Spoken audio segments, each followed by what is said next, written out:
Xavi's Barcelona outplayed Madrid yet again. Not only surprised them tactically, but showed how Madrid needs to improve in transforming to a new system. Showed them how they need Kylian Mbappe and raised question over Vinicius Jr. Like, is he really adapting well to the new system?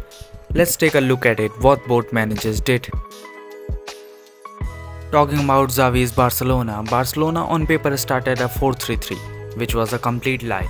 Barca started with a double pivot of Romeo and De Jong, with Pedri at right hand side of the midfield and Gundogan at the left hand side of the midfield, which made it more like a box midfield shape, which surprised Madrid and created all problems for them. Although Madrid pressed high, Barca weren't always keeping the ball. To escape Madrid press, they were going direct using Dembele's pace to create havoc, which actually favored them a lot. Later in the half, Barca played on transition and allowed Madrid to circulate the ball, and when Madrid lost the ball, they were open too badly. One thing Xavi's Barcelona noticed was the natural striker threat. Barca knew Madrid aren't playing with Joselu, so there aren't much aerial threat Madrid will possess. So they were happy to sit back and let Madrid rotate. As soon as Madrid lost the ball, Barca were too direct with either their centre backs or either Ter Stegen. One thing that got changed and got better for Barca from the last game was the use of Oriol Romeu.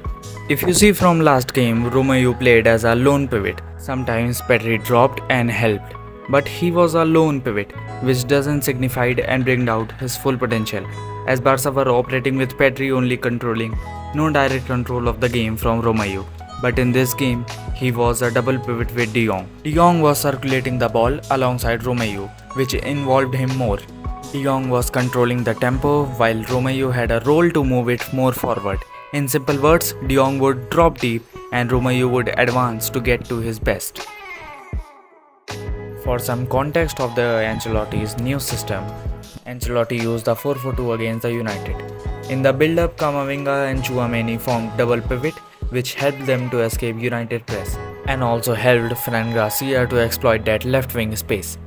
Vinicius Rodrigo was up front with Bellingham as a number 10. Madrid also showed directness in their play, with either Bellingham, Vinicius or Rodrigo making those in-behind runs. Madrid came up with the same philosophy, the double pivot of Tchouaméni, Camavinga, but unlike the game against United where Madrid exploited and enjoyed Fran Garcia on the left-hand side, the Barca structure didn't allow them to do so with Mendy. Both teams were the same structure, but the difference was Bellingham and Valverde rotation. Bellingham especially roamed everywhere, and that didn't surprise, as Don Carlo said himself that Bellingham can play anywhere in midfield, whereas Valverde was seen much on top rather than linking up and controlling line Modric or Kroos, which is obviously not his natural game, but he is seen more on the wing side in these recent years. The main problem is number 9. Benzema is gone, and who will fill this position?